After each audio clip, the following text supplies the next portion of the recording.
Welcome to Source Not Found, a show about the worst versions of your favorite things. Every other week, we explore an IP, franchise, or fandom by way of its sequels, spin-offs, and side projects. Basically anything but the source material. I'm Brandon Junier. Per Alan's advice, I added a little extra flourish to my name to make it more interesting and easy to remember. Nice. And I'm Bo Woodall, and I am an executive assistant in Hell. Sir, your week is slammed. We've got pitchforks over the pit on Monday. On Tuesday, you've got to put a giant gold cape on someone that weighs like a full ton. And then you have to cut off people's heads on Wednesday. And then Thursday looks like you're just putting people back in boiling pitch. All right, but like the Duty River, that's like I don't have to deal with that this week? No Duty River. That's good to go? Yeah, not until next month. We're in pretty good shape.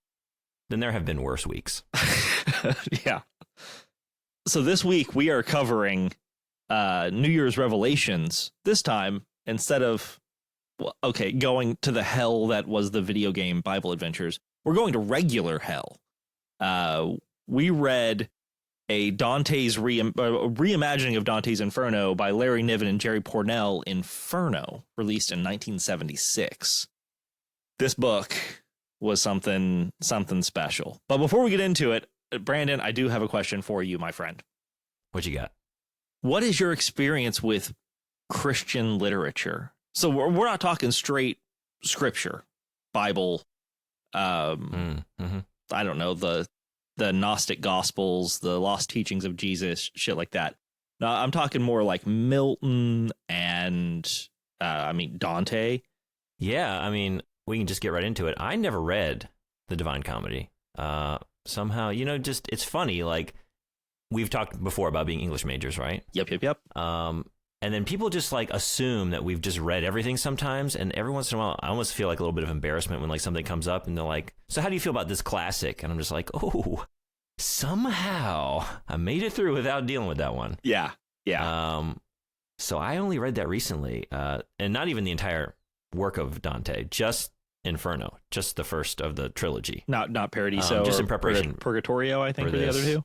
Yeah, no, Purgatorio, that's going to just maybe stay in limbo for a while. We're going to keep it there. Keep waiting on that one. Snort.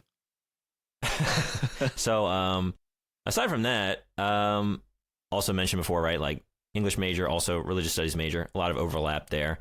So I guess, yeah, I did deal with a lot of Christian literature. I'm trying to think what like came up in my major. I remember reading The Pilgrim's Progress. Yeah, I had to read that one too. You read that one? Yeah. I also read To Reign in Hell by Stephen Brust, which was kind of a fantasy style Milton sort of thing. Mm-hmm. But I mean, like, I was a big fan of, this is a weird way to say it, but I was a real big fan of like the demonology and the occult aspect of Christianity, right? Yeah. I actually ended up taking a course in college that was just the occult and literature. And we read things like the Gnostic Gospels and the secret teachings of Jesus and learned about the Rosicrucians and the Masons and shit like that.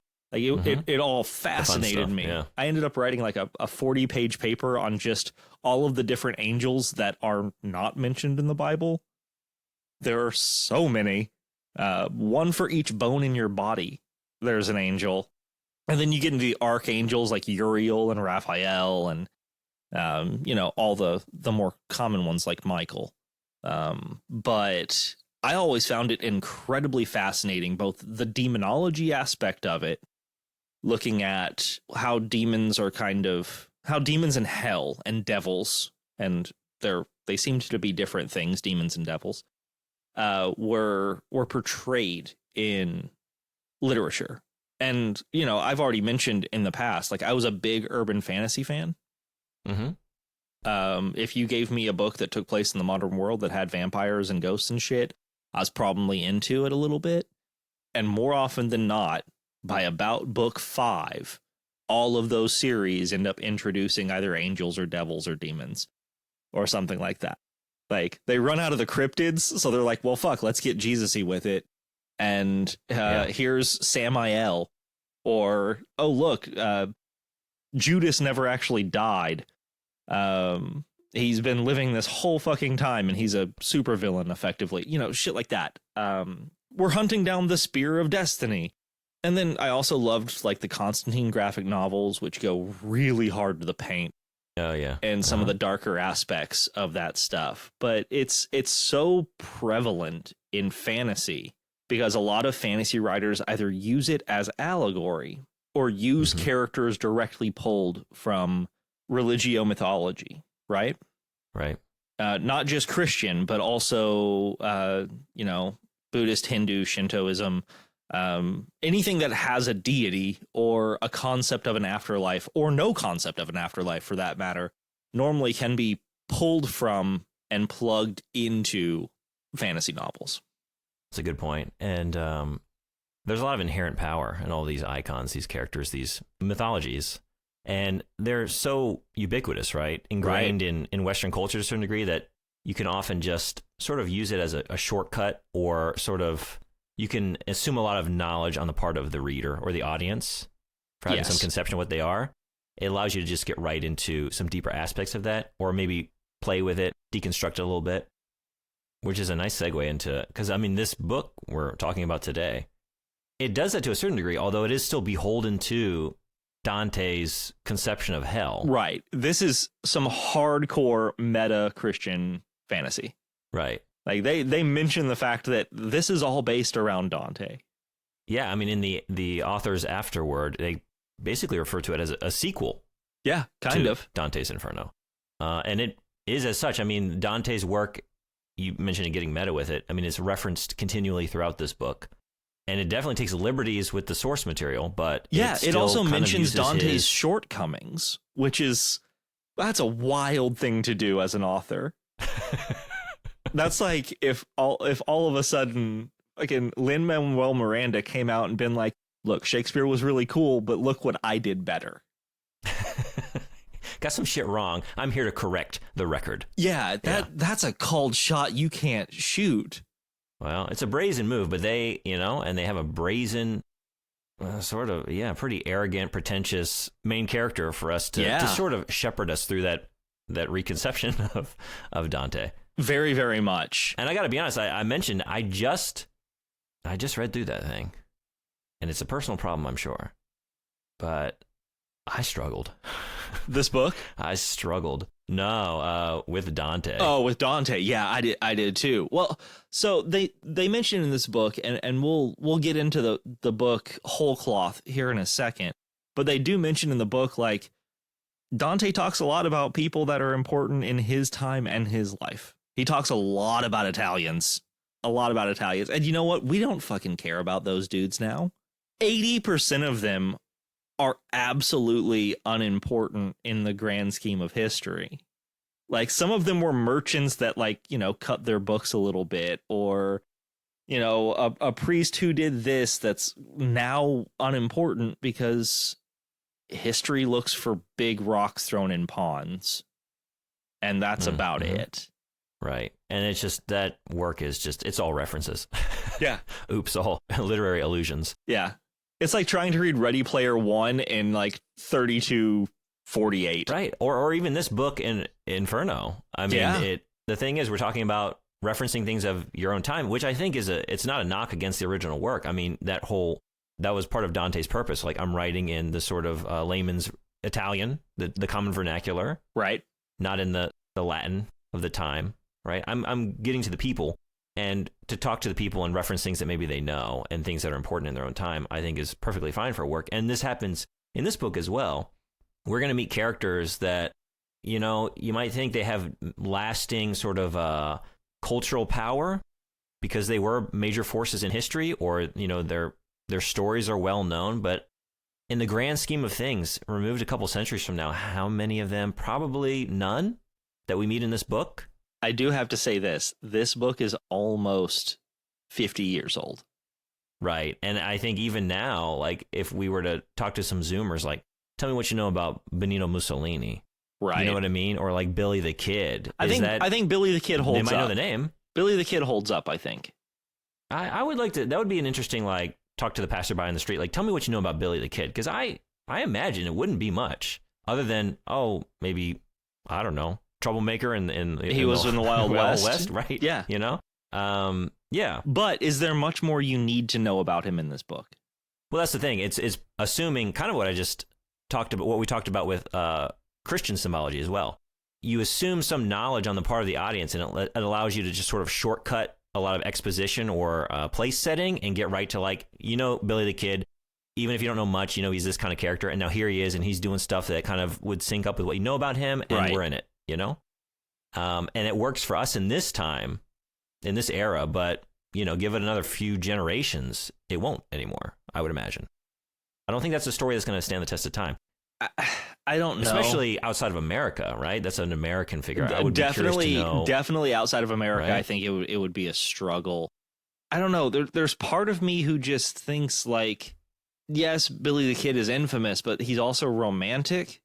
Like, there's a romantic aspect of the character, not like in the love interest thing, but in like the right. The kind of, there is this kind of anti-hero aspect to him that I feel like maybe I just want it to stand the test of time. Plus he was in Bill and Ted, man. Him and Socrates. Forget everything I said. Right. When you get immortalized in the Excellent Adventure, you're there. You're in the annals of history for good. Yeah. It kind of leads into a point I wanted to ask you about, where we are jumping the gun a little bit with Billy the Kid. And Benito, spoiler alert, old Benny boy, Benito, is Benito Mussolini. Yeah, we don't even find that out until fucking 7/8 of the way through the book. I mean, we figure it out based on character description. We figure it out. Alan does not for a long time. Yeah, our giant egomaniacal kind of self-involved author figure who thinks he's oh so smart doesn't figure out who Benito is. So I'd like to return to this idea in 1 second, just to do the quick back of the book. Oh, yeah. 30-second breakdown of the book. This is a story, for those not familiar. Dante wrote the Divine Comedy, and specifically Inferno, as sort of an exploration of hell. We accompany Dante and his guide, Virgil, the poet Virgil, on their journey through hell, down to the depths, and then by the end of it, they escape into purgatory. And that's where that book leaves us.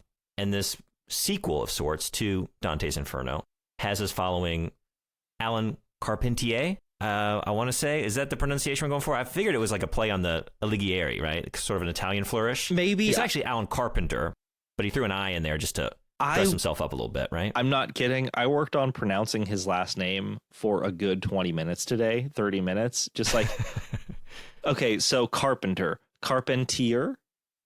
No, that can't be right. That, but then I thought, Carpentier. Yeah. It's just, come on, dude.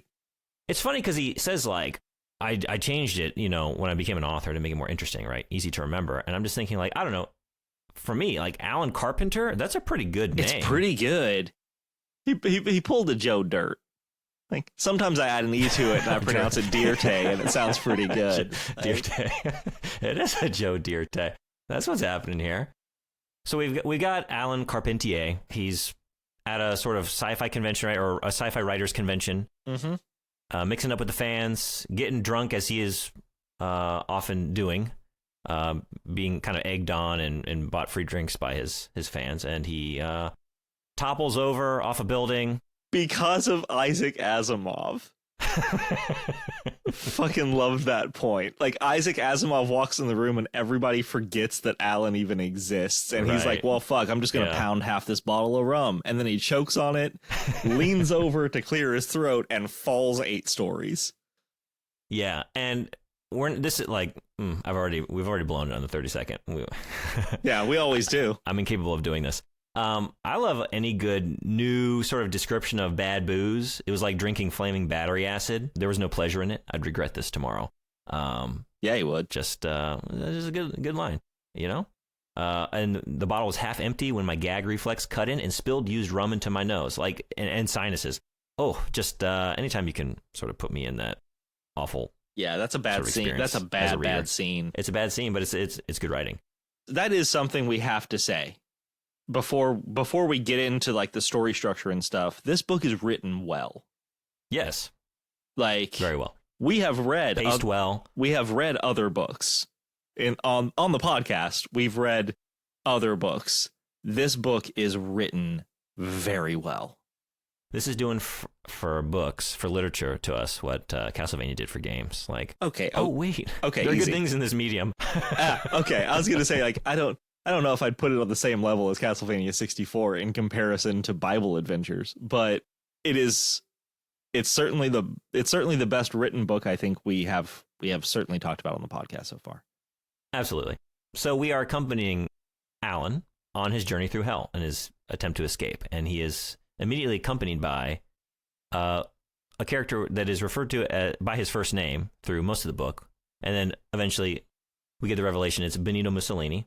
And they go through the layers of hell and meet a lot of different types of sufferers. And we learn how they're suffering and why they're suffering, what crimes they're suffering for.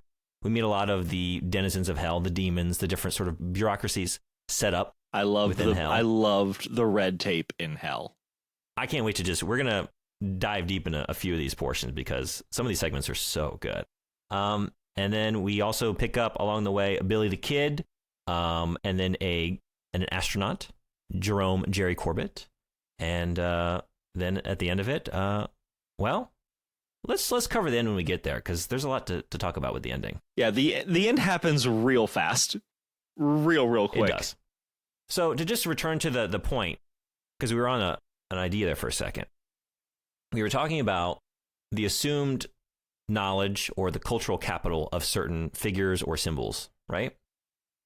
Why do you think they chose Benito Mussolini, of all people, to be our main character's guide through hell? Do you have any ideas on that? Any thoughts?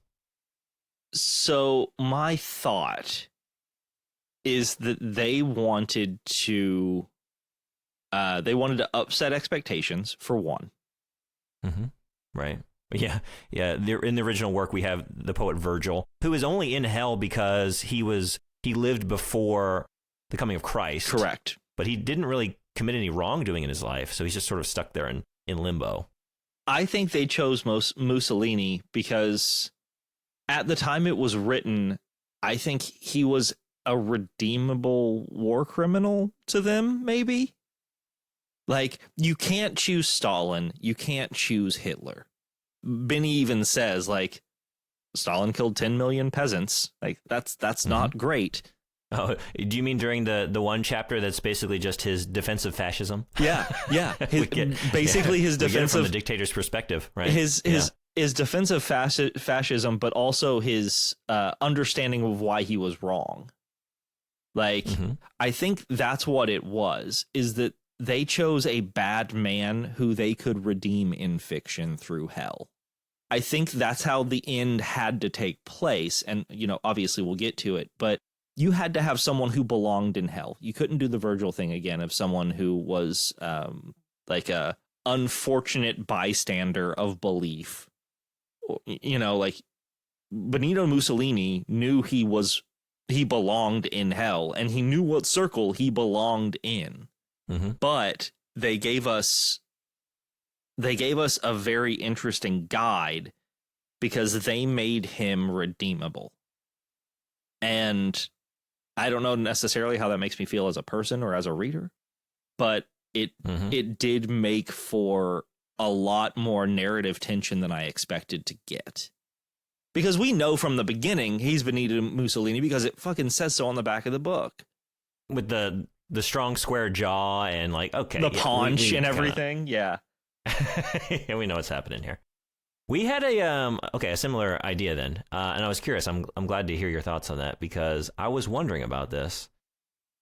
It could have been anybody, right? And then I thought, did they maybe feel they were sort of beholden to having an Italian figure, considering the original work? Oh, that's interesting. So maybe that sort of narrows the scope of who we're allowed to pick. And then, like you said, we need someone who belongs in hell. So then it's like, who are the well-known Italian figures that maybe have cultural capital or are in the public consciousness to a certain degree in our time? And can you really think of many others that would have people would immediately recognize and maybe have some idea or knowledge about, other than the infamous dictator, right?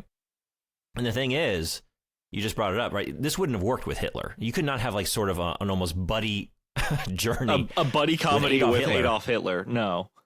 Right? Unless you're just trying to be like, well, I think there is an aspect of it to that that's just trying to be provocative, right? And sort of controversial. Right. I mean, obviously, to cast Benito Mussolini.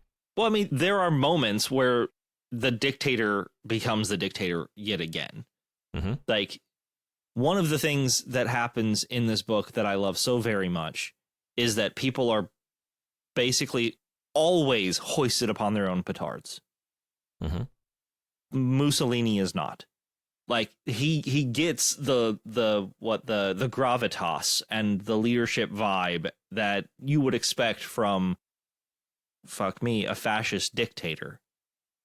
But there's also this like interminable sadness with the character that is constantly present.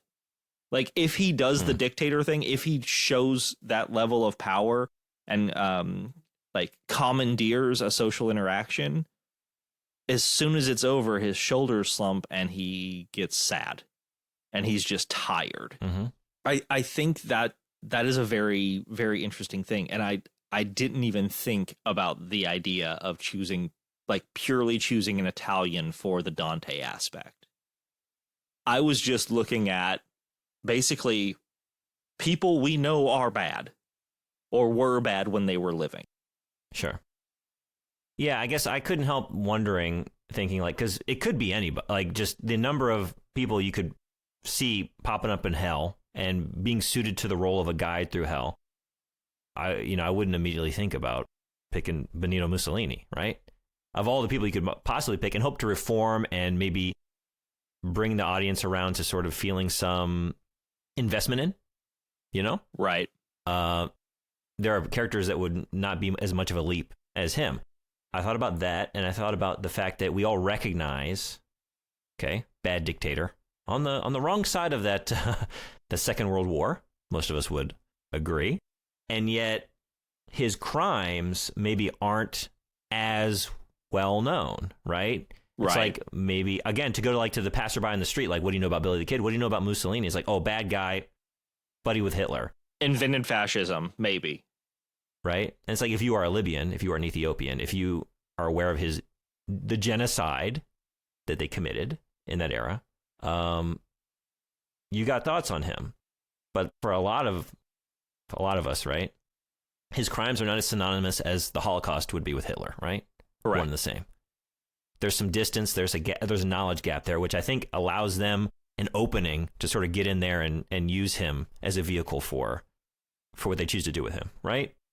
Right. It's an interesting. I still don't know how I feel about the choice.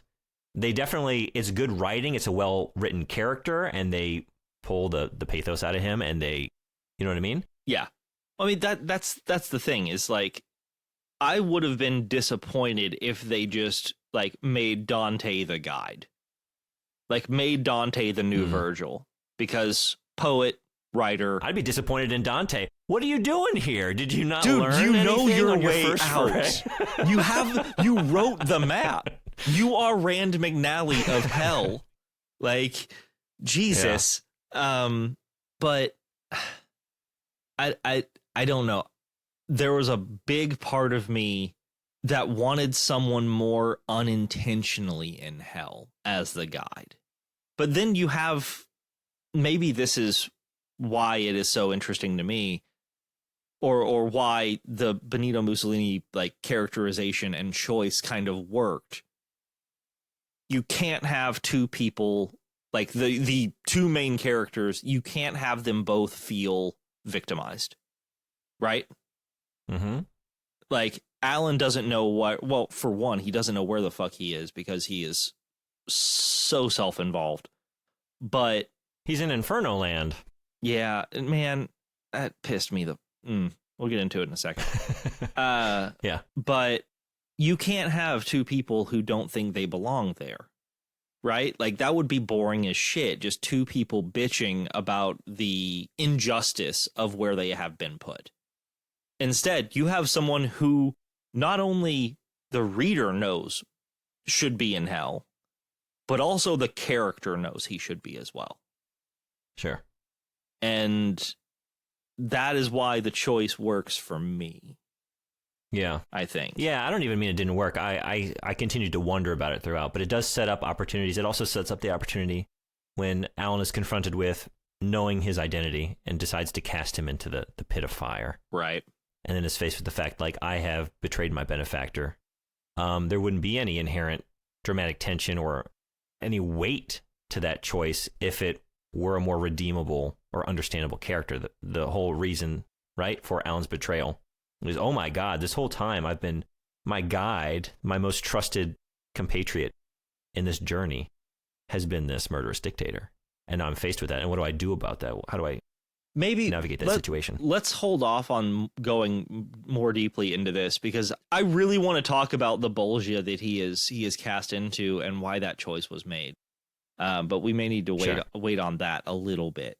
But let's go back into Inferno Land a little bit. Let's get back up in that bottle where Alan starts out. Because that shit, not the bottle necessarily. I was bored by that, but his reaction to coming out of the bottle said so much about, I'm not sure if it said so much about the writers and like their own like self-awareness, or if it says something about the way that they perceive the awareness of humanity in 1976 about religion. Because Alan Carpenter, I'm not going to try to pronounce it Italian because that's not, no. He does not think he is in hell. He is coming up with every fucking possible excuse that he could come up with that is not hell. He is cryogenically frozen, and he's a brain in a vat, and people are working to bring him back to, all of his fans are waiting for him.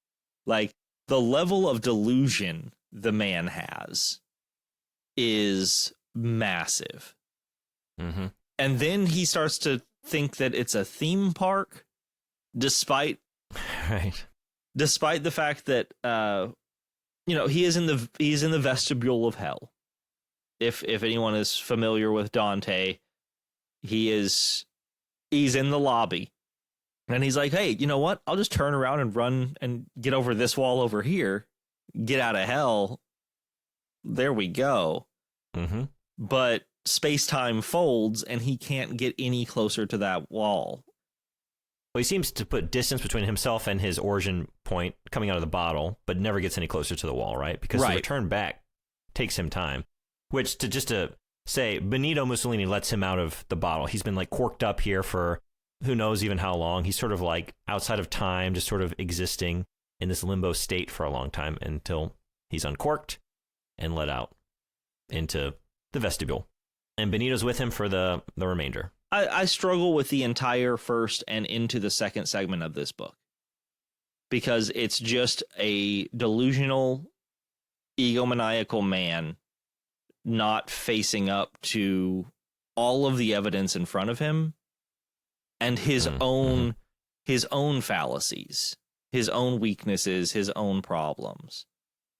And that's not, for me, it wasn't a super good time to read, but it works well for this book, and it is well written. Yeah, we did agree on the writing quality.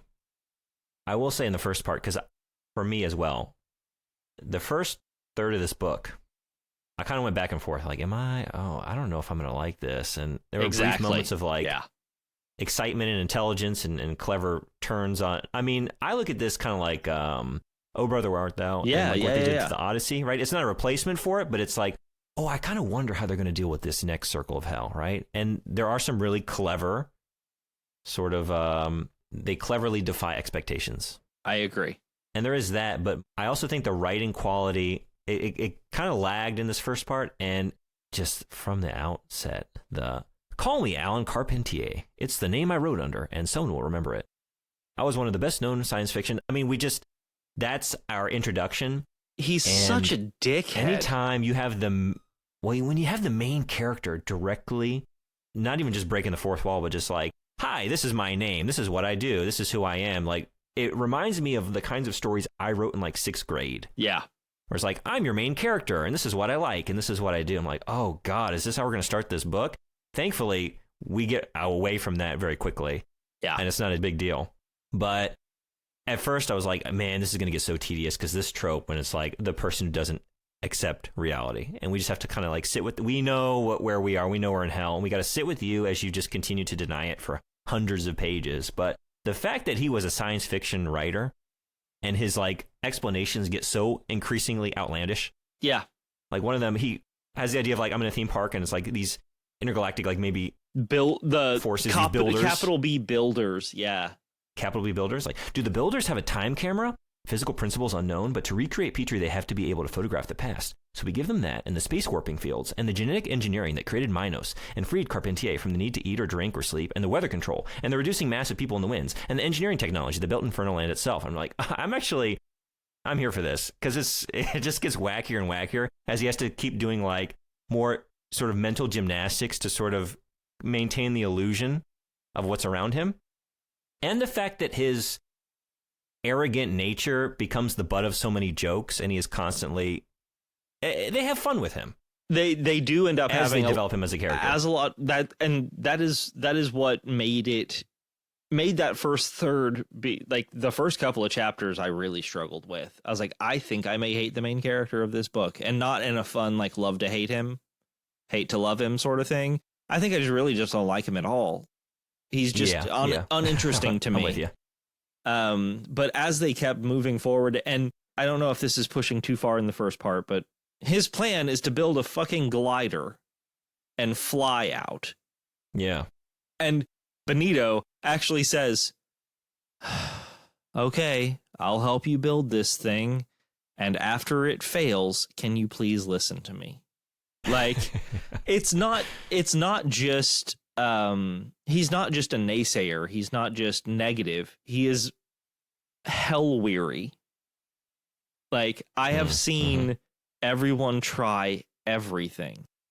Please just listen to me. Like, I straight up, man, I know what I'm talking about. Okay, yes, we will get the wood and the rope and the tools and the fabric, and have to go to 3 different circles of hell to do so, which I have to say, they're getting the fabric was when the book turned around for me. Everything up to them getting the fabric for the glider, I was a little bored. Yeah, I think it's part of the problem is the first few areas they go through just aren't really all that interesting. Right. And it's like you are sort of beholden to the geography that Dante set out. And it's like we're just sort of almost literally at times wading through, because they're wading through so many like just muddy or just, murky areas. Wading through that. And it's really that, when they're soaring on the glider and they meet Jerome, he literally just like, no, I mean when they get the fabric, when they go to the first administrative area of hell, when they basically have to come in and Benito Mussolini puts on his big boy fascist dictator pants and is like, this is my assistant and he's wearing the same thing as me. This is unacceptable. Also, I have men that are working for me currently that are wearing the wrong things. I need 7 of these robes immediately, and he deserves to be in a loincloth because he is my assistant. And they're like, oh shit, this guy knows what he's talking about. Yeah, please take everything you need. And as they're walking away, Mussolini's like, they know I lied, but they're afraid that maybe I didn't. So we need to get the fuck out of here ASAP. That's whenever I was like, oh my God, there's depth. There's so much more depth here than I expected. That little scene of subterfuge was so wrought with tension and so well done. Mm-hmm. And then Alan actually has a moment of real intelligence. I think the first one in the entire book, where he's talking about Hammurabi's secretary, who is the main record keeper in this area for all the costumes and stuff. And he's been trying to go to retirement for centuries, but he has to write all of his shit in cuneiform, and it's too hot. So he can't finish his clay tablets in time before they dry too hard for him to finish them. So Alan's like, where does he put them all? And so he basically finds a sandbar that's made of discarded clay tablets, and it lets them ford the river back.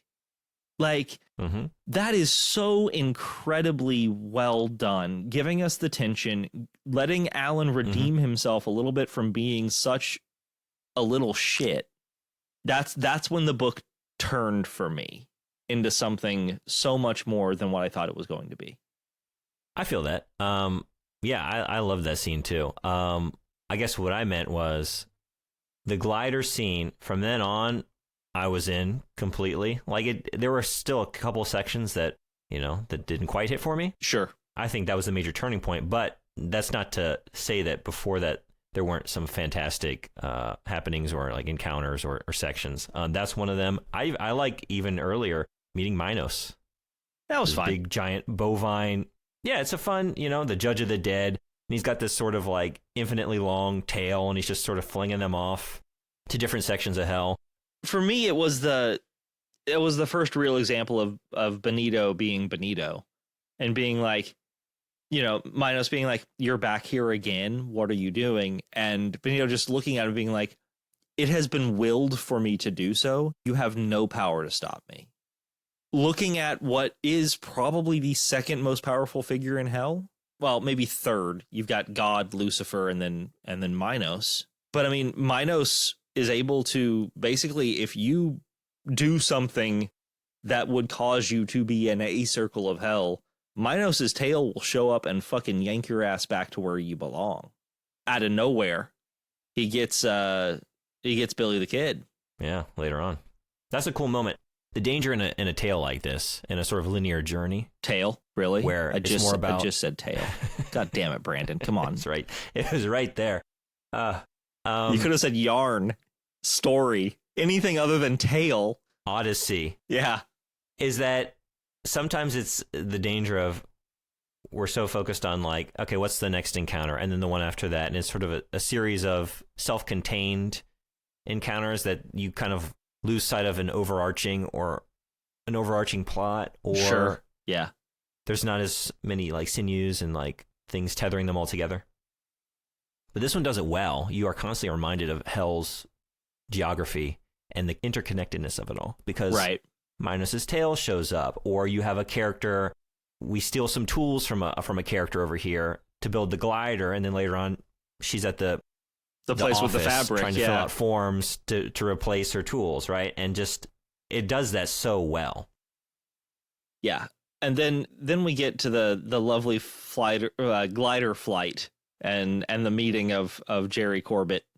Yeah, I think he's just an immediately engaging, interesting character. Likable. That brings likable. That's the word. We haven't seen any of those characters. Any character that is.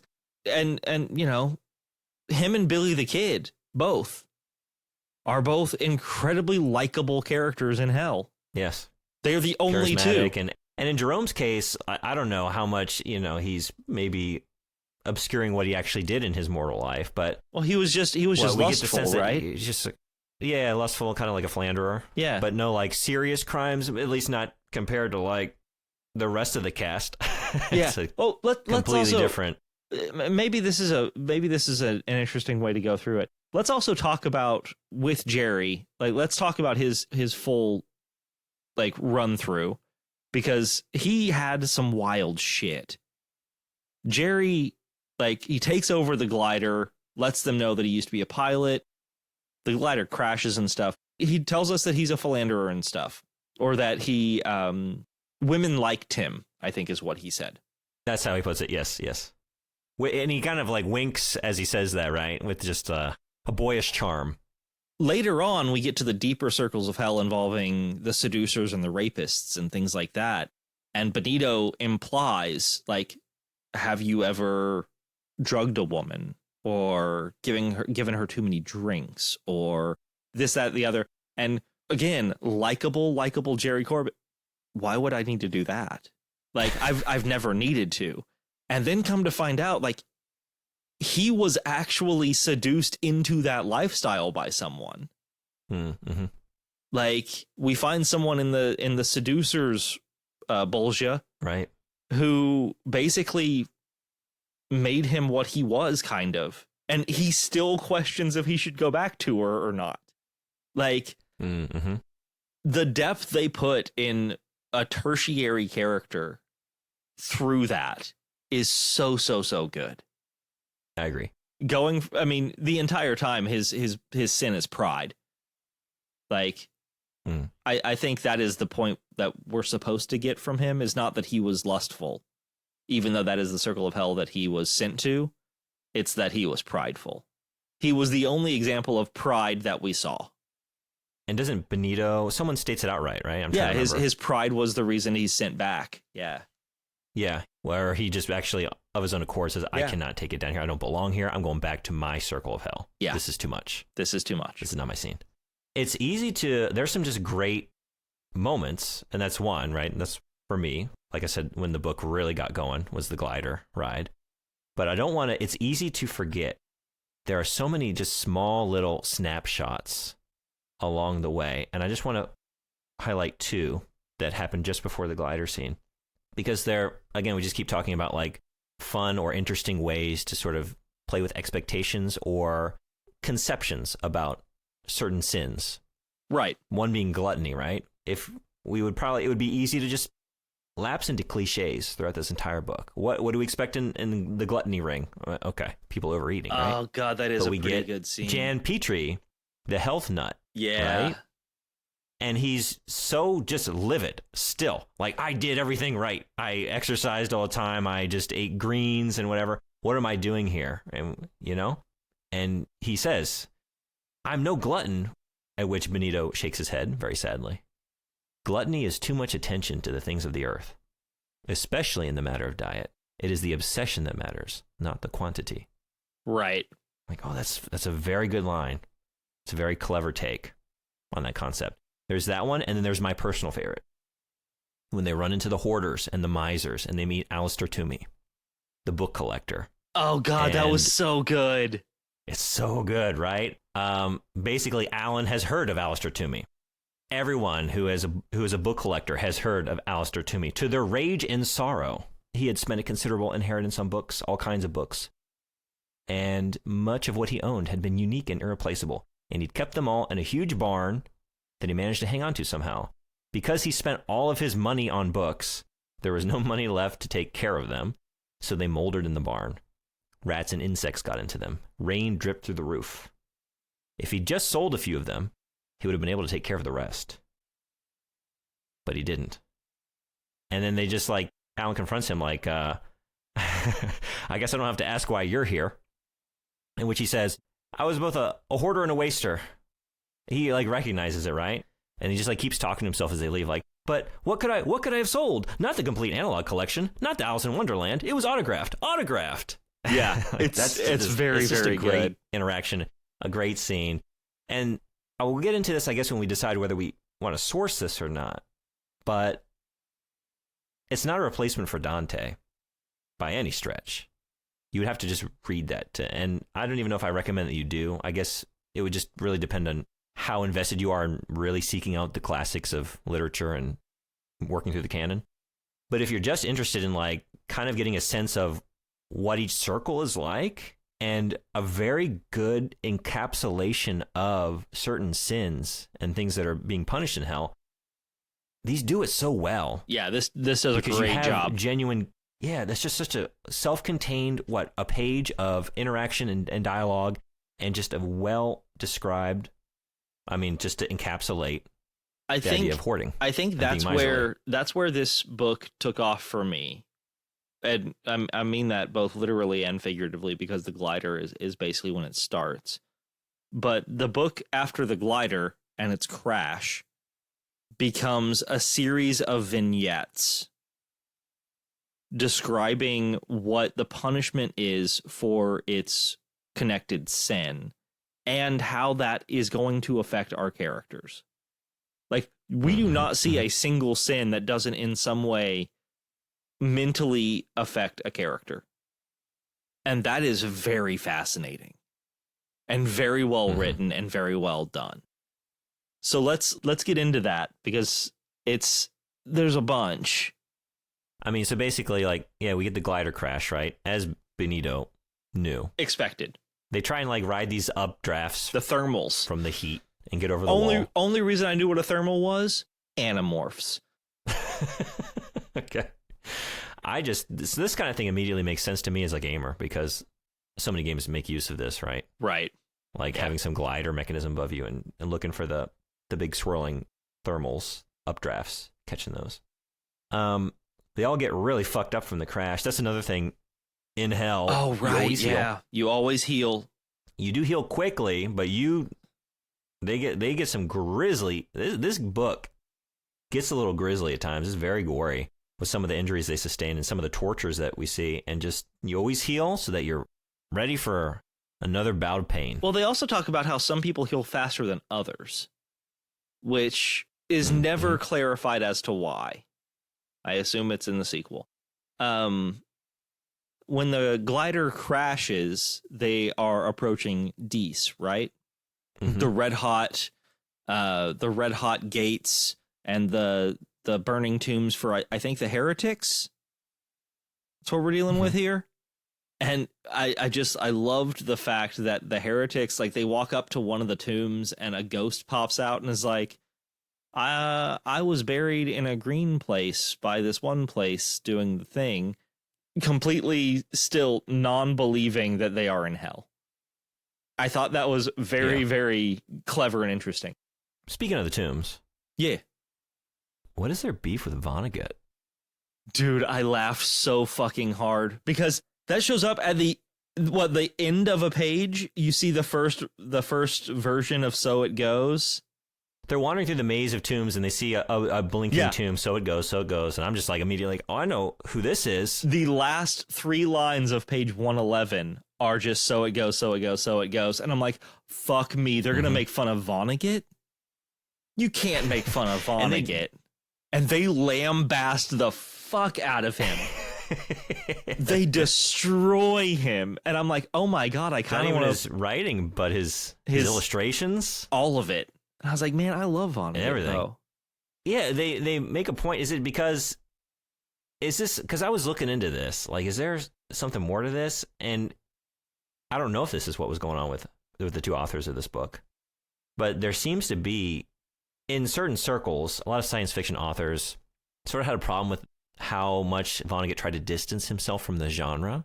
And right, Vonnegut wrote literature. He did not write sci-fi. Yeah.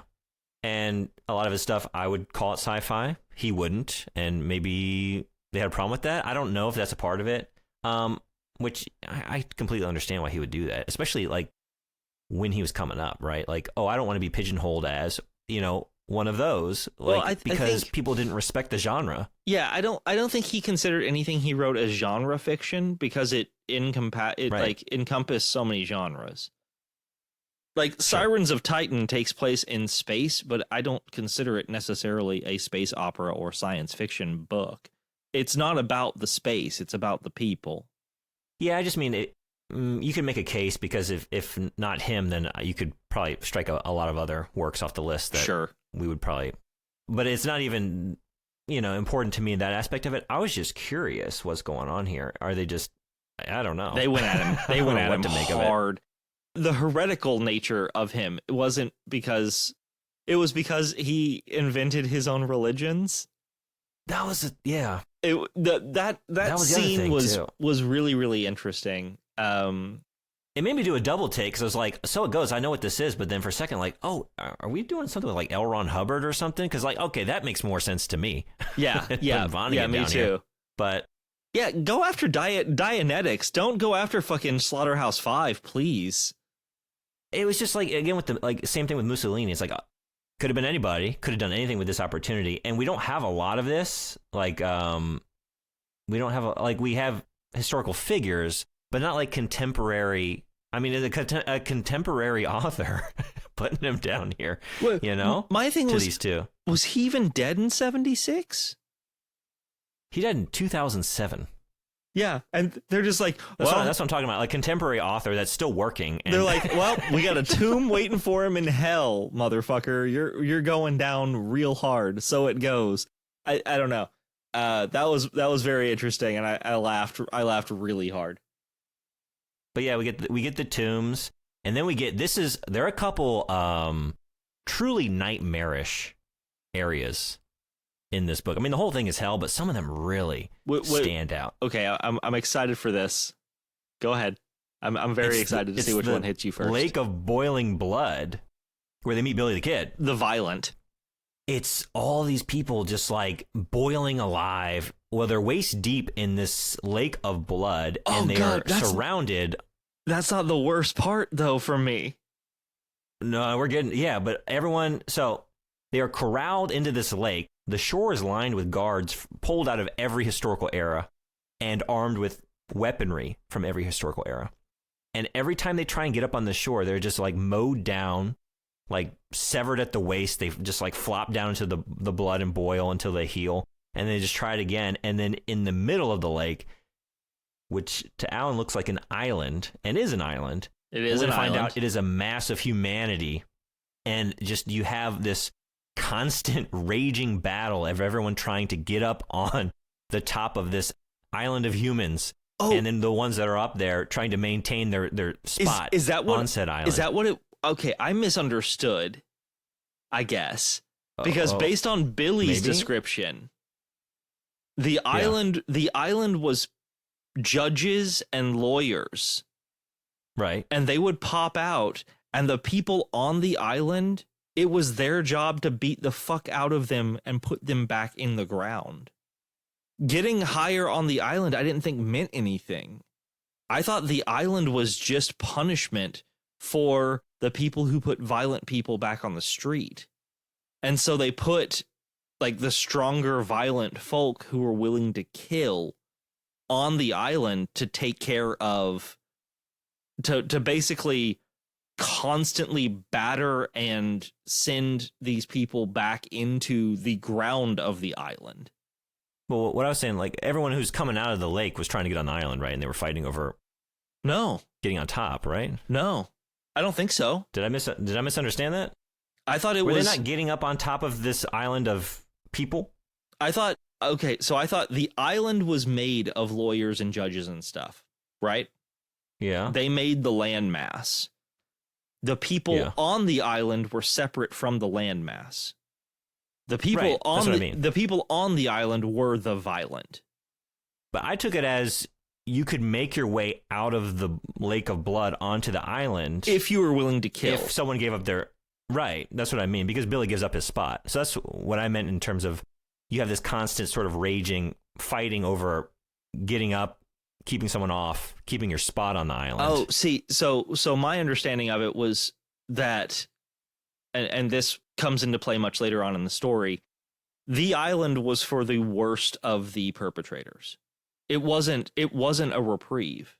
It was for the most violent, because they were choosing to continue to constantly be violent. The boiling blood, you were punishing yourself for what you had done. Right. But I guess I took it as like someone you would rather not be boiling in the blood. It required something out of you to stay there, and that's why Billy turns away. Like, I can't do it anymore. But there would have to be some incentive to do it, right? Well, the incentive to do it is if you're a violent person. Right, but what I mean is it does offer a reprieve in that you're not waist deep in boiling blood. Right. You're standing on top of an island of people that keep you out of the blood. So, right, it's like there's an incentive to be there because there's a reprieve from the physical pain, but what it requires of you, which Billy can no longer do, is you have to constantly inflict that pain on others, which I agree with what you mean. Like, it's a worse sort of punishment from that. But if you don't have empathy, if you are that sort of violent, awful kind of person, maybe you don't even recognize, you just see it as the self-serving reprieve from. Can we go ahead and stick a flag in this one and make it a callback? Because we will definitely need to reapproach this when we talk about the very end of the book. Okay. Actually, I mean, there are a couple moments here. Sometimes you can sort of divine like the authorial, I don't know, like worldview or politics. Right. Just based on their voice coming through. They're just certain things. Yeah. Little things. This is one, and there are a few that stood out to me. There's a big one coming. But this was the first one that I just noticed. And the fact is, it specifically references that the island is made of people, mostly lawyers and judges and crooked sheriffs and whatnot. Right. And all the examples of how they were crooked was letting felons back out onto the streets, letting violent criminals go. and there's no example of imprisoning an innocent person, or, you know what I mean? Like using the law against your political enemies or some other things that could be done with people in that position. It was all from this side of it. And it's a different way of thinking about the problems with a criminal justice system, right? Like my knee jerk, based on the system we have in our country, not to get too deep into this, right? Sure. And I think a lot of us in this current age would say, like, what is the biggest problem you're seeing right now? And it's like, well, maybe we see a lot of people that don't belong in a cage, currently in a cage. And this is the inverse of that, where the biggest problem that I could see, like the example, their go-to example for how a crooked lawyer or judge could end up here would be to let someone go free that actually was guilty. And not to say that's not a crime or a problem. It's just, it's interesting to see that and to see all of one and none of the other, right? Well, I think that's... If you're talking about a systemic problem. That's a really big problem with this book in general, and problem with Dante. I mean, we get to it a little bit later. Like, one of the biggest problem, like one of the last circles of hell is selling a priesthood. Mm-hmm. Like, no, it's not. Right. It's really not. And again, the geography is an issue. Yeah, I could very much at times, like that's me saying this as a less religious person. Other people may have a completely different take on like that sort of thing, but damn, like I see what you're saying, and it is a wild. There is a wild contradiction in the crime versus the punishment. That's true. There is that. They are beholden to Dante's geography. The way they deal with that, often very well, is they have the characters comment on it. Like, why are these people here? Like, why? At one point, Benito has to actually say, like, oh, this is a crime that's not so common anymore. But there was a time where people showed how wealthy they were by having a party, basically, and burning their money and their wealth away, just to show they could do it. In the Wood of Suicides, right, I think. Yeah, so there's that. So you do have the pushback from the characters on certain things. But then the authors fuck with you, because you get pushback from the characters, and then come to find out the person belongs in that circle anyway. Like, you never have pushback from the characters, and then it comes back and they're like, no, yes, this person really is innocent. Why is he here at all? No, it comes back with like, oh, I found these letters in your bicycle in the fucking Wood of Suicides, and you knew that these power plants were going to hurt all of these people if you shut them down. Like, oh, you obviously belong here. Like, there's never an instance of injustice that the characters see, which sucks. But it also makes sense because they're going with the whole God is infallible thing. And that is something that keeps striking Alan over and over again. Like, he is looking for a mistake. He is looking for, he keeps saying, our God, like in Latin, our God is a cruel God. Like, he is looking for cruelty. He is looking, yes. I mean, Lucifer even says it at the end that we'll get to, like, what are you going to say to God? But, like, you have to, you follow the geography of Dante, and that hurts a little bit. It's a good point. You know, I did say you get the pushback from the characters, and they do that well, but there are also places where it's not done well and where I had a genuine issue with it. And it comes up, I mean, to jump a little bit ahead. Yeah, that's fine. Just being on the topic, there is one circle of hell when they get the car and they're driving out across these like hot sands, this hellish sandy landscape, and they see the clusters of souls dancing, and they're in hell for unnatural love. And it's, oh, there's just people are out here because they're gay. They get the car in the Wood of Suicides, and then they go deeper into hell, into this flaming desert that is, Benito even says, it is so hot that nothing living can stand it.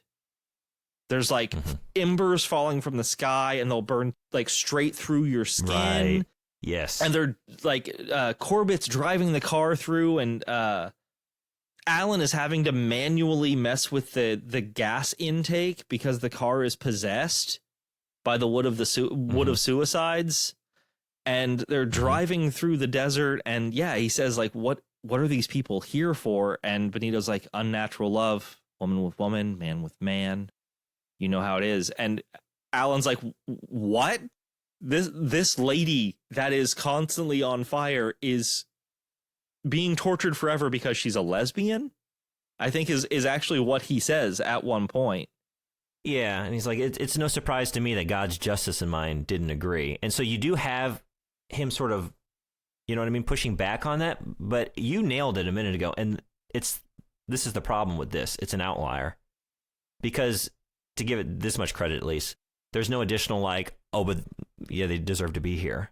Right. But the problem is, right, every other vignette we've seen on the back side of it, like, but actually they kind of, I mean, they belong here, right? It's always like, oh, they're papers. You actually knew what was up with these power plants. Or, oh, you thought, you were being healthy, but like you were so addicted to being healthy and that was the problem. There's always some additional like, and that's why you're here. And that's why they're here. And in this one, it's just gay people should be punished. And that's absolute fucking dog shit. Now, I will say, the Frank aspect of it, Frank was the guy who jumps on the car and basically like threatens Corbett, right? He's the Hell's Angel who basically just, he even says like, men, women, we had a swinging good time, whatever. But he basically threatens to kill everyone. Like, until Billy wakes up. It's not just that he was an unnatural lover, which, God, I don't like saying it. I don't like this part of the book much. Like, there were some interesting tense scenes, but it was very uncomfortable because it just seems so 70s, like late 70s, early 80s, kind of like gay people are evil. I didn't like it. But I understand that he was being punished for the unnatural love thing in that circle, but he was also just a bad guy.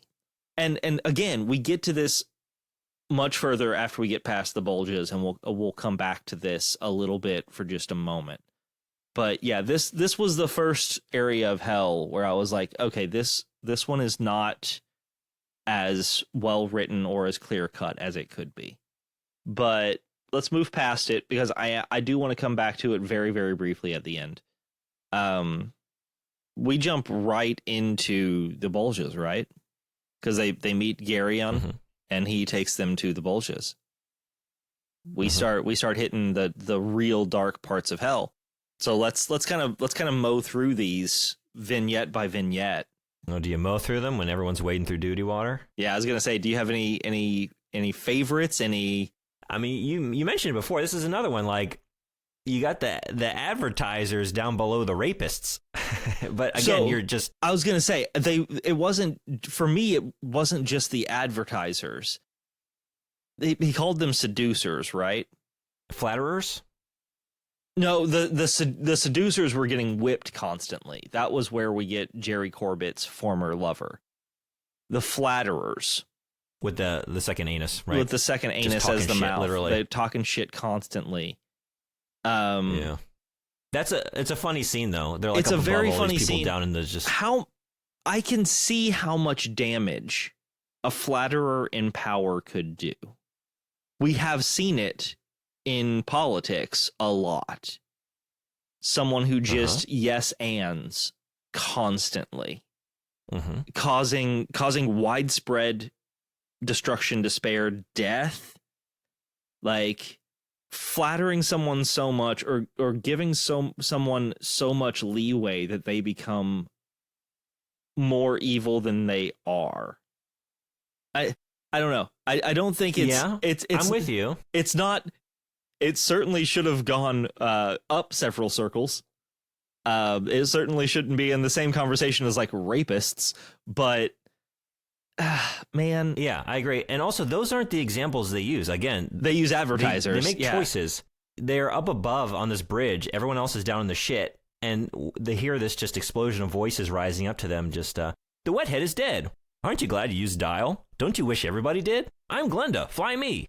Hazel, it turned blue. Always have. Always will. You know, and they're just like, it's all like commercial taglines and stuff.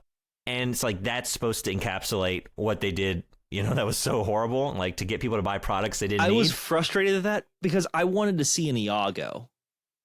Yeah, some of these are more like I wanted a Jafar. Too jokey, maybe. I don't know. Like I wanted an evil counselor, not fucking, ShamWow and it's dry, or but wait, there's more sort of thing. Like I don't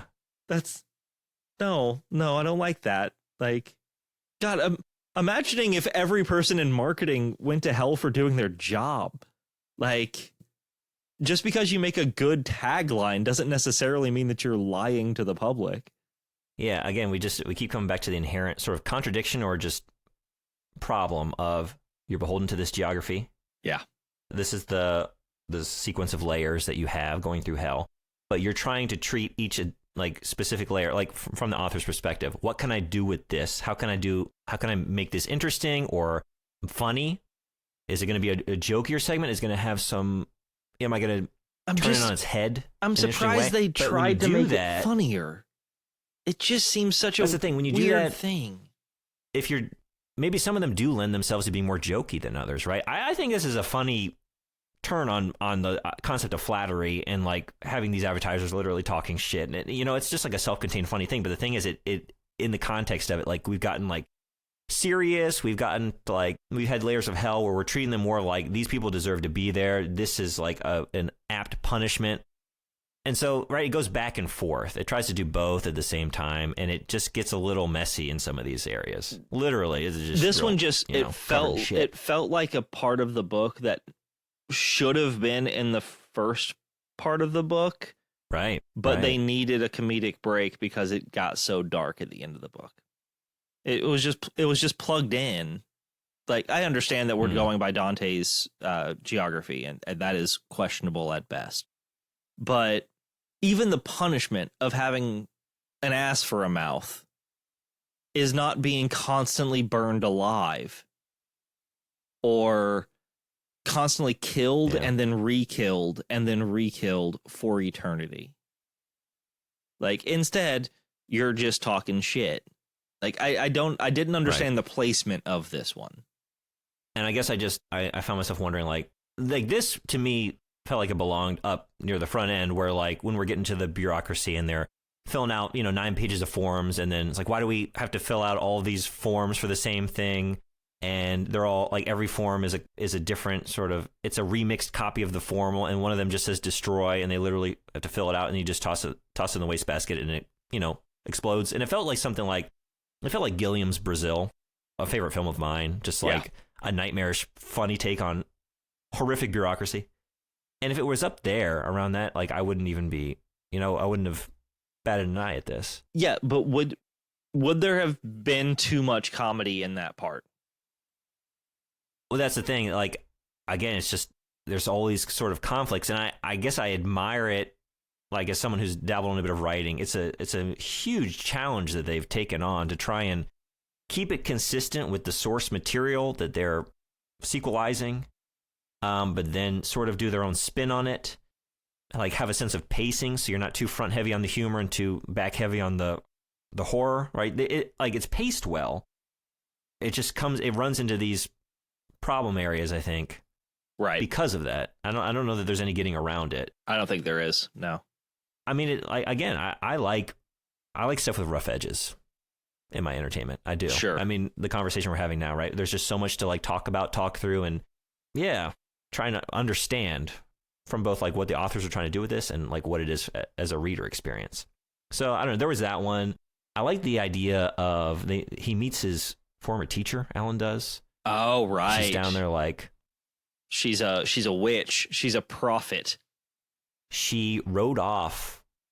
So she had kids with learning disabilities basically, and she just sort of wrote down they had dyslexia and moved them along and didn't really properly teach them. And it's this idea of like, oh, in educationese, this is basically the equivalent of witchcraft. You have conjured up a new future state of being for these children based on your negligence.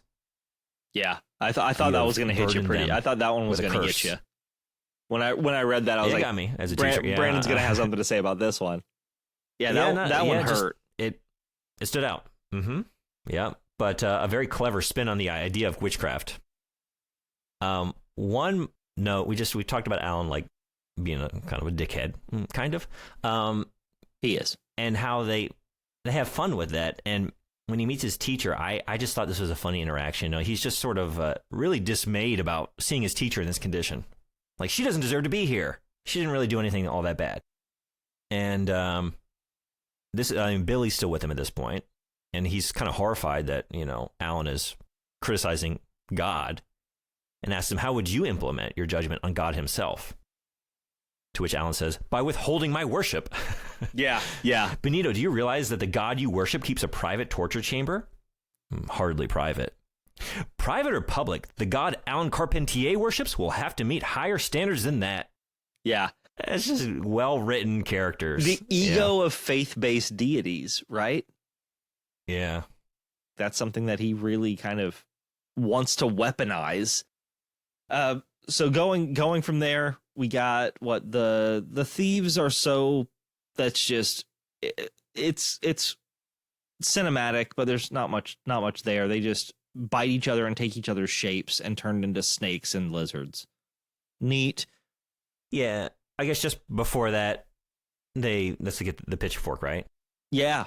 So that moment they have this pit of giant demons who actually for the first time actually have the pitchfork, right?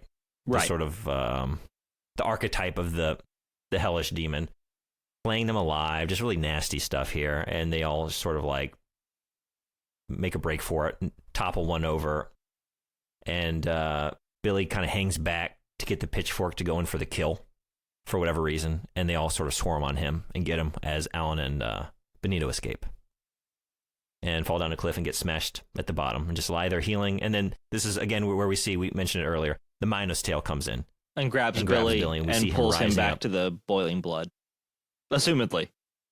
Yep. But some of these environments, I mean, this is the cool environment where we go into next.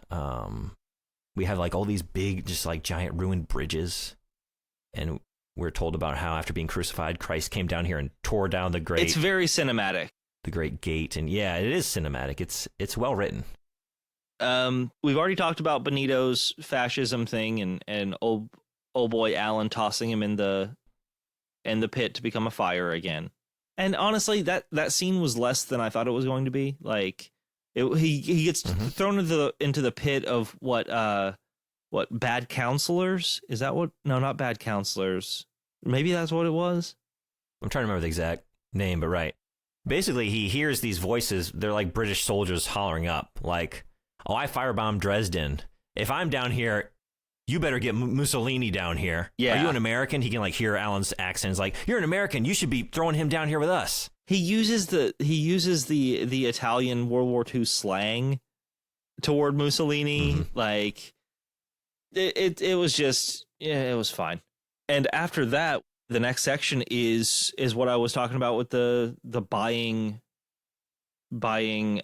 titles, buying priesthoods and stuff, or selling your priesthoods and stuff. And they're given like giant heavy metal robes. They become statues almost, and they're basically trying to have to shuffle their way constantly. So Alan climbs out. He finds a wide, empty, rocky area there, just sort of chills for a little bit. Wonders about what he's just done. He's already kind of feeling some pangs of guilt, even though he like was so shocked at finding out the identity of his compatriot. He wonders about like what this space is going to be. There's no one here. Why am I not seeing anybody being tortured? And it's a cool idea. He wonders like, is this preserved for future sins that we aren't even aware of yet, that would arise in a later time, in a later age, based on conditions that world might bring to light, right? And we get some nice. I liked this bit of internal monologue. This was another, like Twilight. I was also reading this on a Kindle. We get to see what other readers enjoyed. This was one that was highlighted that also caught my attention. God had created human souls. Could he not uncreate the failures? God had created sleep. Could he not put the failures to sleep forever? There were no good excuses for hell. I thought of some unsettling bad ones. The universe would fly off its axis if hell's agony did not balance heaven's bliss. Or part of heaven's bliss was the knowledge that lots of nasty people were suffering terribly. Or the old standby, we were in the hands of infinite power and infinite sadism. And this is the moment, this is the turn where Alan's like, I'm in hell. Yeah. This is not Inferno Land. Yeah. And this is the turn where I finally start to care about Alan, because we start to see the deeper dimensions of his character. For me, it was when he was actually concerned about his teacher. It was the first time I saw, and a little lesser, whenever Billy got horribly hurt and he went back for Billy to put him in the car. Like, we can't leave him That's behind. true. All of a sudden, you have a selfless moment for a selfish character, and that makes me like him a little bit. But this was the moment where he becomes aware. Yeah, I guess maybe this is the moment where the balance really starts to shift. We've had some moments of heroism and courage from him thus far, but it's been in the midst of his constant just running mouth. Like, yeah. You know, him being a little shit. Just, yeah. Yeah. This is when, like, he's finally accepted it. Like, oh, I'm here for a reason. He's like grappling with what he's done. And it's where we just, the balance of his actions from here on out is, all right, he's actually a courageous, at times selfless character, right? Yeah, he becomes a heroic character, which is surprising as fuck to me. This is a very well written. This moment got me. He's walking on. He sees what look like towers in the distance. Yep. Upon getting closer, he realizes they're giants, waist deep in the earth, chained up. He sees the wall. He sees the way into the next frozen landscape. And he knows that beyond that is the circle of traitors, the place of punishment for those who betrayed their benefactors. He thought about it for a long time, and then he turned and started back. It's like, oh yeah, he is faced now, and it's a moment of like tension. Like, is he going to hop that wall? Has this been a ruse all along? Has he been sort of unwittingly like heading towards his true punishment? Right. He hadn't even committed the greatest sin of his life yet. He committed it here in hell. And now he's going to be punished for that sin. And it was a sin that was done on the journey towards escape. I thought that was a really interesting. Well, this is something that Benito's been talking about the entire fucking book, right? Like, he has been saying the entire thing. You won't be ready until you've confronted every evil. Like, like when Jerome, or when Jerry lets his pride take him and goes back, Benito says he wasn't ready. When Billy does the pitchfork thing and Minos' tail shows up and grabs him and takes him back, Benito says he hasn't confronted everything he needs to confront yet. Like, that is the thing. And this is what Alan is doing his damnedest to do, is confront his own shortcomings. And so he goes back for Benny. And in doing so, does some wild and crazy shit that there's not a lot to say about it. Like, there's not a lot to, like, it's really quick in the book. So I don't want to spend too much time on it. And also because we're not doing torture porn. Yeah. They're pretty grisly. The one scene that got me was when he goes back and the devil has a sword and basically plays tic-tac-toe on his chest. And forces Alan to cut into his own chest to win at tic-tac-toe to move past him. And Alan does it. Yep. Like, shit, man. All right. Even from the get-go, he like steps forward towards the demon and he gets like these vertical slashes, and it talks about how he has to hold himself, like bring his arms back to keep his guts in. Yeah. Yeah. And you don't even know what's happening at first. Like, is he just being sliced? And then like, oh no, he's being set up to play this game on his own torso. Yeah. Yikes. So he goes back, brings Benny back up, and they go to the ice. Yeah, he goes back to where he pushed Benny in, and using a pitchfork, he goes through a number of different possible solutions, lands on the pitchfork, and another just like really, I mean, these two scenes really, we're doing a lot of character development very quickly in the span of a couple chapters. Like, we've had this major revelation, major turn of character on his part, and now it's just like, yeah, I'll play tic-tac-toe on my own body with cutting into myself with my fingernails, and yes, I will hold this pitchfork down. He like pushes it down into the flames so that Benito can grab hold and get pulled out. and it's so hot. It describes it really well. It's like, oh, it's getting warm. Now we're at that unbearably hot moment. And then like, oh, my hands are like melting off. They're like becoming blackened, and he's like smelling himself. And then like he pulls Benito up, and he can't even let go of the pitchfork, and it just sort of like falls off, taking his hands down with it. It's just all he has to regrow his hands effectively. That's a funny scene too. Like he's got like little like nubs. Like it's from Deadpool. Like, it's Deadpool. Yeah. It is Deadpool. Yeah, I was about to say. So, but yeah, and then they're back. They kind of return back to where Alan had turned around, right? Right. And so they go through the ice. And man, the relationship between Benito and Alan was the only thing interesting to me about the ice. Like, yes, there was some political stuff that went on, and you know, they run into some faces. To me, it seemed very like we're making some commentary on contemporaneous politics in the 70s, because we're talking about like anti-ballistic missile systems, and the Democrat and Republican are going back and forth. Yeah, I don't care. I don't care about that. The only thing I did think was funny was just it happened a couple times, like the joke about Americans. And, yeah.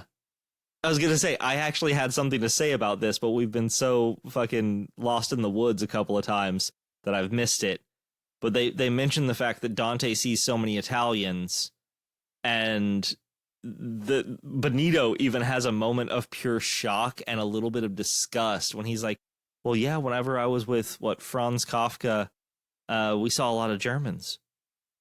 So you basically just see the people that you are. You see your self-reflection in hell. Yeah, sort of thing. I think Billy says that too, right? Like, man seems to recognize his own. Yeah, man seems to recognize his own reflection or whatever. Because it comes up a couple times, but here on the ice, it's like, wait, are you American? And he says, aren't we all? I can't seem to find anything but. Yeah. I really, really liked this version of Lucifer. He's hairy. This giant, hairy, three-headed thing. Don't forget the dong the size of the Empire State Building. Yes. Testicles like twin Astrodomes swinging in the... No, I remember all of that. I remember it very well. Yeah. But as they're climbing down Lucifer to go to... Because that's what it is. You climb down Lucifer to get to the hole to bring you up to purgatory, right? And that's straight out of Dante, where they literally scale Lucifer's body. Yeah. Straight out of Dante. Climb up. You always see Lucifer, or he is pictured as the deceiver, right? Like Lucifer is the prince of lies, however you want to say. You never expect Lucifer to shut up. You assume he's going to tell you whatever he needs to tell you to fuck you up real, real hard. He has 2 lines in this book, and they are devastating. Mm-hmm. Yeah. What will you tell God when you see him? Will you tell him that he could learn morality from Vlad the Impaler? And that's it. That's all he has to say to fuck Alan up completely. And to me, this is like one of the best moments in the book. There are a couple moments in this book that sort of recontextualize everything you've seen thus far. And it makes you wonder about Alan's, at that moment, what you think is his forthcoming journey up higher through purgatory and on to heaven. Spoiler alert, that's not what happens. No.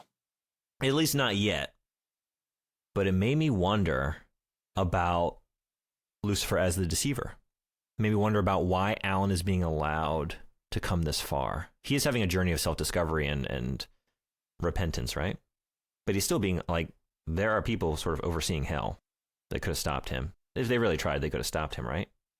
You have this intelligent, questioning writer who is, because he mentions it many times, like, I'm a science fiction writer. I am taking in everything I'm seeing. I am asking a lot of questions. I'm trying to figure out how this place works. I am curious. And you have him escaping from hell and going on to heaven, potentially. Loaded with all this knowledge. If he were to ascend all the way to heaven, given his opinions, what do you think he's going to say once he gets there to the people in heaven? What do you think he's going to divulge? Is he going to be persuasive to them? Is he going to make a case for or against God and this whole system that's set up, right?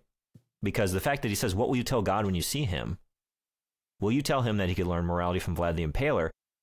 Alan already would agree that, yes, at this moment, he is seeing the reformed Benito Mussolini. He has gone back and tortured himself in the service of saving Benito from the flames. He has learned that people can be reformed, that they can make up for past evil deeds. So that's where our book ends, basically, right? Is not just with the quote from the devil, but with Alan saying other people can be saved. And up until now, it's been Benito making the trip back and forth, shepherding people out. And this time, he takes Benito's space. Moves on. He says, Benito, you have to go up. I have to see that someone can get out if I'm going to rescue others. And this is where I want to go back to both the blood lake, the boiling blood lake, and the desert of the unnatural lovers. I hate saying that, but come to find out, in Alan's mind at least, you're in hell not because you were evil. You're in hell because you have chosen to stay in hell. Mm-hmm. Mm-hmm. Like that's why, like, the island in the boiling lake of blood is the worst punishment, because those people have embraced the base sinning instinct that they have. They are not getting off that island. The people in the blood water, those are the people that are trying to atone for their violence and their quote unquote wickedness. Those are people you could save. Right. The people in the desert, it's the same sort of thing. Like, the reason the girl that jumps on the car, the reason she loses it is not because she is afraid of what comes next. She offers her body to get to the next part of hell. And when it becomes the least bit difficult, she actually says, I told you I would have given you anything at all, and then just dips out. Maybe this is what that is the one part that I still am struggling with. Like, do the authors think that the people residing in the circle of the unnatural lovers, that they are flat, like, punishing themselves?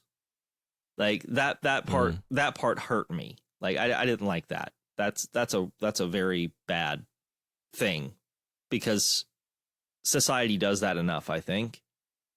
Sure. But most of the rest of the circles, like, these people could leave at any time. Alan and Benito and Billy and Jerry have shown us this. You're in your circle because you think you belong to be in the circle. That's the thing about this ending. Like, that's what's communicated. That's what Alan's takeaway seems to be. But then it's like, that doesn't really align with the journey we just watched, where, like, I mean, I guess the characters who didn't make it out, sure, like Jerry went back. And I guess you could make an argument for, like, Billy the Kid. He succumbed to his own nature, right? He got violent, overly violent. He didn't need to try and take down the demon with the pitchfork. He could have moved on with Alan and Benito and maybe escaped, right? Yeah. So it was the fact that he lapsed back into that. But then there's also the fact that, like, it wasn't easy for them to get past any number of barriers throughout. But I guess, right, they still managed to do it. Well, I was going to say, like, if it was hard, would it be worth it? But the thing is, a lot of it required Benito, didn't it? He got them out of any number of situations. They needed a guide. It doesn't seem like a lot of these people could make it out independently on their own. Well, I think right? I think that's the point where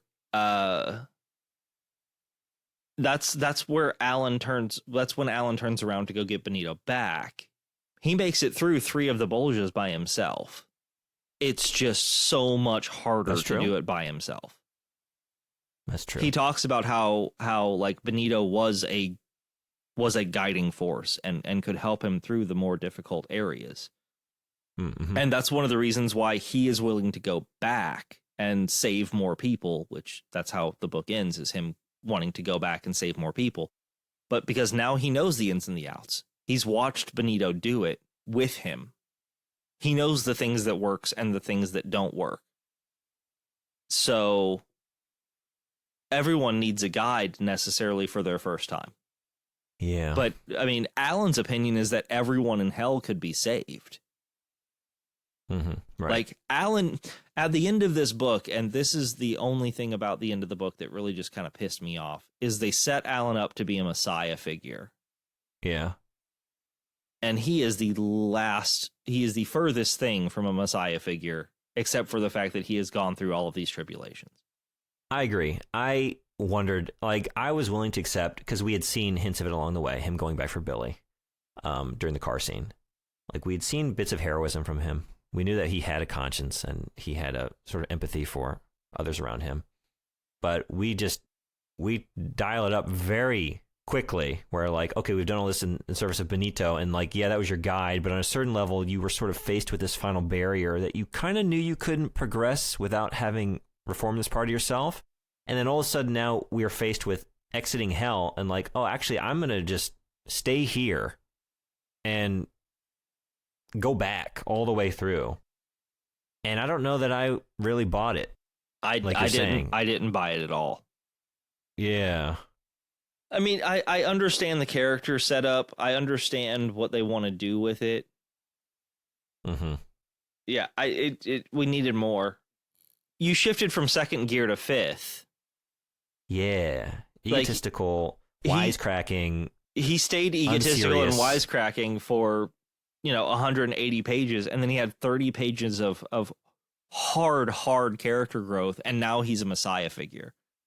Like, no, I don't. That's not what I see. So there is that, but I gotta say, it just ends there. Yeah, it just ends. I had gone back and forth so many times through this book, like, oh, I'm not really down with this, but this is brilliant, and I was kind of lagging here, but oh my god, that's actually legitimately funny. I'm chuckling to myself as I read, and then when I turned that last page, I realized, like, actually, I'm more invested than I thought. This was a fun, interesting. It was a great ride, and there's a sequel called Escape from Hell. And I immediately want to seek it out. I think we're both gonna check this one out. Yeah, I'm curious. I think we should do it as a Patreon episode, maybe. So I guess that means I would source this. I'm planning on sourcing it too. I would love to do it as a Patreon. Let's do that here sometime this year. Just so I can read it, have an excuse. One quick question: we both want to read the sequel. Do you think this would get someone to read Dante? No. Me neither. I don't think I would write. If someone enjoyed this book, I don't think I would recommend that they read Dante. Oh, no, I definitely wouldn't do that. I'm just curious, like, do you think this would bring more? I mean, apparently it did, according to the authors in their afterword. Yeah, I read that too. And I guess I can kind of see that. It would get me, I don't know. I wonder, like, about someone who would read this book, a very slim, fast-moving piece of genre fiction, right? And like, oh, I kind of want to know about the source material, and I just feel like that very first page of Dante, it's gonna humble you quick. Like, oh, maybe I'm good. I'll get the Cliff's Notes, and that's honestly what I would recommend most people do. Yeah, to be honest. Just get the monkey notes of some Dante, and yeah, I mean, it's rough stuff. This layer does this. This is here, because like the source stuff, man, it is one of the great works of, and I'm sure if I could read it in the original language too, it's probably just gorgeous language. Even the translation I read was very good. Yeah, I have a really good translation of it as well. Some tough stuff. Yeah, it's rough stuff, gang. Okay, so before we housekeep, before we go away, let's have a little bit of fun real fast. See if this works. Do you have any mundane crimes that should be punished, and how should they be punished? I'll start you off a little bit. I'll give you one. Mundane crimes, you talking about, like, what do you mean by that? Okay, so I'll give you an example. I'll give you my first one, and we'll go from there. Rage quitting a video game that's multiplayer in the middle of something like that. Okay. So we're just like, that's a mundane kind of garbage crime. Like it's a dick thing to do. My punishment for not that, any serious damage, just like. Oh, so okay, got it. Yeah. With no real serious damage, but say you're doing like Call of Duty or something with some buddies, and you just get mad because you get fragged too many times, and you just sign off and leave them a man short. Like, that's a dick move to make. Your punishment in my Inferno land is every conversation you take part in ends a sentence early. Everyone walks away from you before they finish like the full complete thought that they have. And they do it on purpose. It's just constantly That's just good. Being in the wind a little bit. It would drive me batshit if that were to happen to me. Yeah. Just being like, Brandon, I really enjoyed that. And then they go away. Just no completed thoughts in a conversation you're having with someone. Oh my God. Imagine imagine what happens when it's consequential. Oh man. Okay, that's a good one. All right. I'm just thinking like not obeying like general social niceties. All right. This one drives me nuts. If you are in a living situation with someone, right? Significant other, roommates, whatever. If you have any communal foodstuffs, right? The bag of chips that is still in the pantry that looks as if it's full, and no, someone ate it down to like just the last dredges, half a handful of crumbs, maybe a single broken chip, and put it back in there to make it look like it's still there.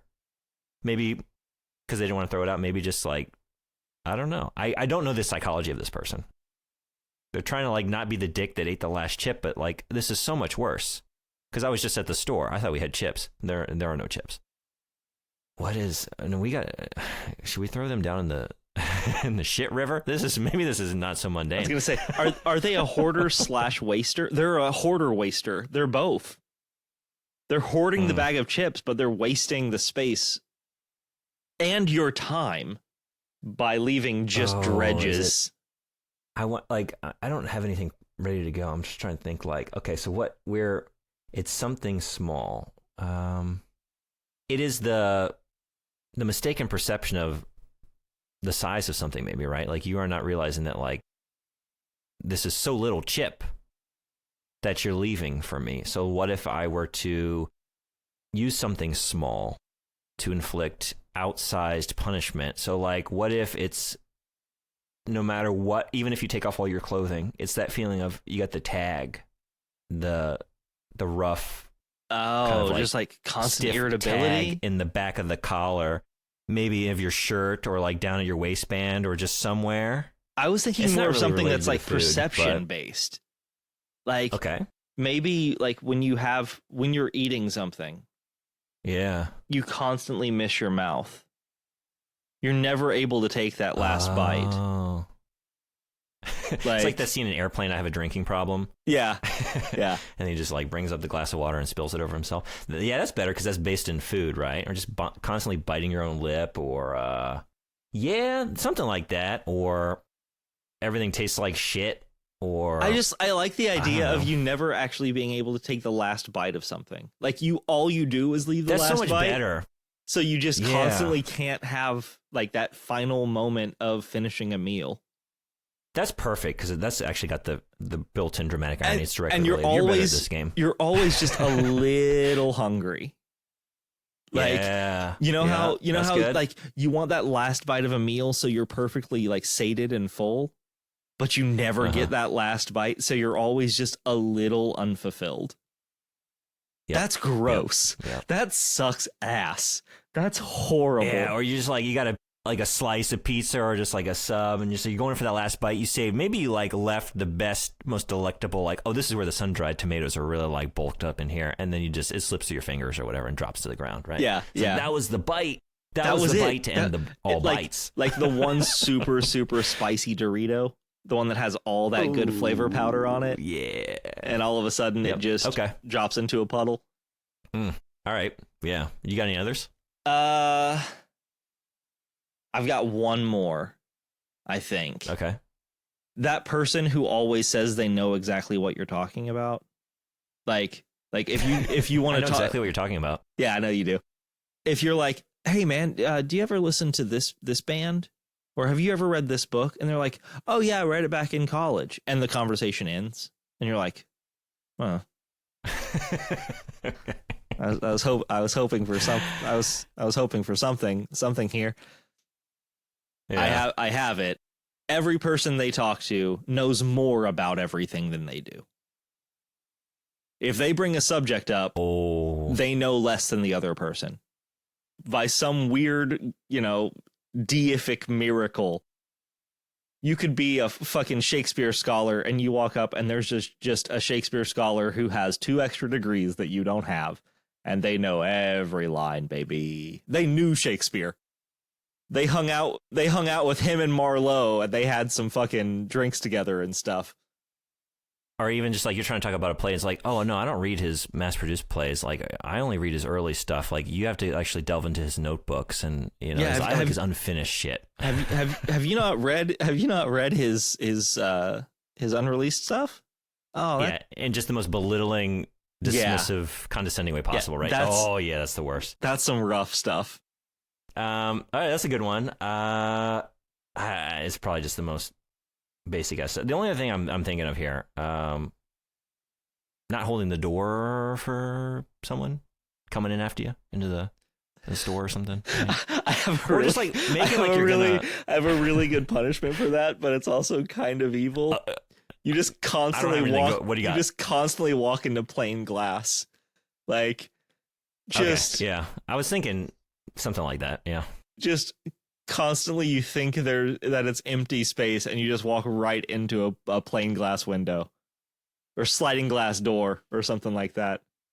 That's good. I thought about like getting it more generalized where you're constantly kind of the inverse of what you had with your first one, where you're constantly given the impression that something is being given to you or you're about to receive, not even just like a physical object, but maybe some social nicety or something, but then it's like pulled away before you can receive it, or you're just like baited into thinking you're about to have something, and then it's, you know what I mean? As the door would be like, oh, this door is being held for me, and oh no, it's not actually. It's every like handshake or high five ends with a too slow. That took you a second, bud. Everybody for the rest of eternity is pulling that on you. Yeah, that's all you get is like the too slow or the hand through the hair or something like that. You never get wise to it. No, it's that always kind of stuff. fall it's like, for hey, it. What's that on your shirt? And then just they flick your nose. You fall for it every time. Yeah, or the hey, what's that on your thumb? Huh? Gee, you're dumb. That kind of shit. Just like your boss, your girlfriend, just whoever. Yeah. Everyone. God, that's so good. Oh, okay. Yeah. So hell. Hell is hell. Is it other people? Is it of your own making? Hell is other people to me. We'll find. But except for you, listener. Love you. Give you a little kiss there. As always, you can contact us via email at sourcenotfoundpod@gmail.com. Tell us what your hell is, or anything else you want to talk to us about. You can find us on all of your social medias at Source Not Found Podcast. We have a YouTube channel now that Brandon has been tirelessly working on. You're going to see some of his Twitch stuff up there. You're going to see all of our episode audios, all sorts of fun stuff. Just search out Source Not Found Podcast. And our Patreon, if you would like to support us financially, we always would appreciate that. And this is just a little bit before I talk about our lovely shout out tier members.